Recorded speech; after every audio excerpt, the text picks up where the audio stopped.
Hello students, स्वागत है आप सभी का एक बार फिर से मेरे यूट्यूब चैनल में जिसका नाम है GS बाय DS। जैसा कि आप सभी लोगों को पता है, जो विद्यार्थी उत्तर प्रदेश पुलिस कांस्टेबल की परीक्षा दिए थे, परीक्षा तो कैंसिल हो गई। अब उसको सरकार ने 6 महीने के अंदर पुनः करवाने का निर्णय दिया था, लेकिन अभी तक कोई दूर दूर तक कोई सी खबर नहीं है। लेकिन हमें अपनी तैयारी को नहीं छोड़ना है। एक बार हम ये भी कह सकते हैं कि जिन बच्चों ने पेपर दिया था उनके लिए गोल्डन चांस है, क्योंकि उनको एक बार और अवसर मिल गया अपनी गलती को सुधारने का। तो इसी क्रम में मैं आप सभी लोगों के लिए इतिहास का जो टॉपिक है वो पढ़ाऊँगा, और इतिहास के टॉपिक से हम आज शुरू करेंगे मध्यकालीन भारत के इतिहास से। तो सबसे पहले हम इस बात की चर्चा करते हैं कि मध्यकालीन भारत का इतिहास कहाँ से शुरू माना जाता है, मतलब कहाँ से इसकी शुरुआत होती है। तो मध्यकालीन भारत की इतिहास शुरुआत होती है मुस्लिम आक्रमणों से।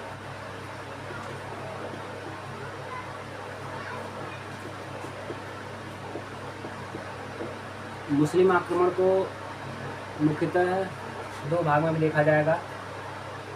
दो लोगों ने आक्रमण किया, अरब और दूसरे थे तुर्क,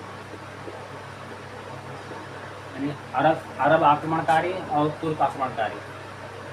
मुस्लिम आक्रमण के साथ से ही मध्यकालीन भारत का शुरुआत हो गया। तुर्क में भी हम लोग को दो लोग को पढ़ना है। एक पढ़ेंगे हम लोग गजनवी को, और एक पढ़ेंगे हम लोग मोहम्मद गौरी, यानी मामूद गजनवी और मोहम्मद गौरी, दो लोगों को हम लोग पढ़ेंगे। और ये जान लीजिए कि हम केवल उन्हीं बातों की चर्चा करेंगे, उन्हीं चीज़ों के बारे में पढ़ेंगे जो परीक्षा के पॉइंट ऑफ व्यू से बहुत इंपॉर्टेंट होंगे।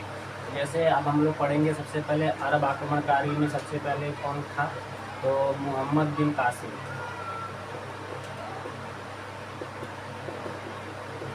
मोहम्मद बिन कासिम, इसने आक्रमण कब किया था, 712 ईस्वी में। इस जगह पर राज्य कौन सा था, राज्य था सिंध जो कि वर्तमान में पाकिस्तान में पड़ता है। राजा कौन था वहाँ का, राजा था दाहिर, यानी सिंध पर आक्रमण किया था उसने, तो उस समय राजा कौन था वहाँ का, राजा था दाहिर। और इन सब इम्पॉर्टेंट चीज़ों के साथ साथ एक और इम्पॉर्टेंट चीज़ है कि जजिया कर की शुरुआत मोहम्मद बिन कासिम ने की। जजिया कर क्या है, जजिया कर एक प्रकार का धार्मिक कर था।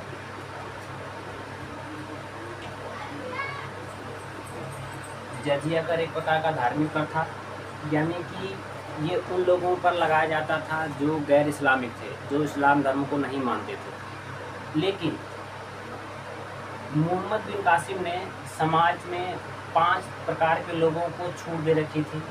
उनमें से 5 लोग कौन थे, पहला था बालक, दूसरा बूढ़े, तीसरा महिलाएं, चौथा विकलांग, और 5वां ब्राह्मण। यानी कि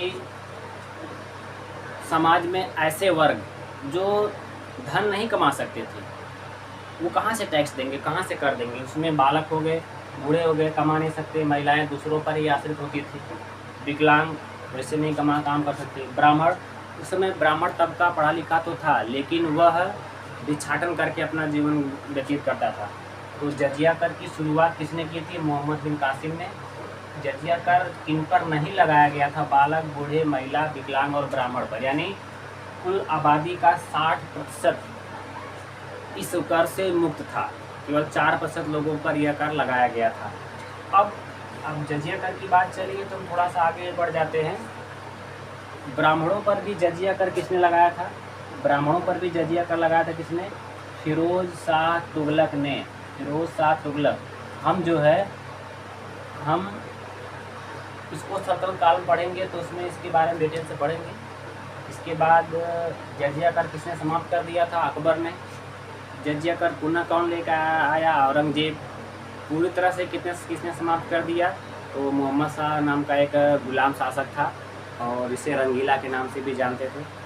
तो अरब आक्रमण में आप लोग मोहम्मद बिन कासिम को याद रखेंगे, जिसने 712 ईस्वी में आक्रमण किया था सिंध राज्य पर। राजा था दाहिर, उसको हराया, वहाँ पर लूटपाट की थी और इसके बाद वह चला गया। एक बार और आता है ये अगले साल, यानी 713 ईस्वी में आता है।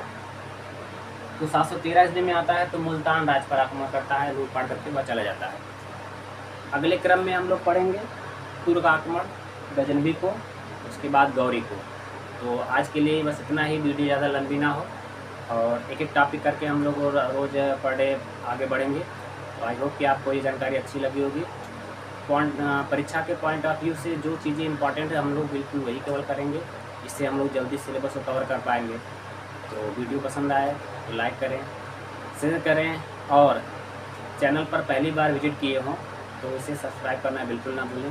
मिलते हैं नेक्स्ट वीडियो में, तब तक के लिए जय हिंद।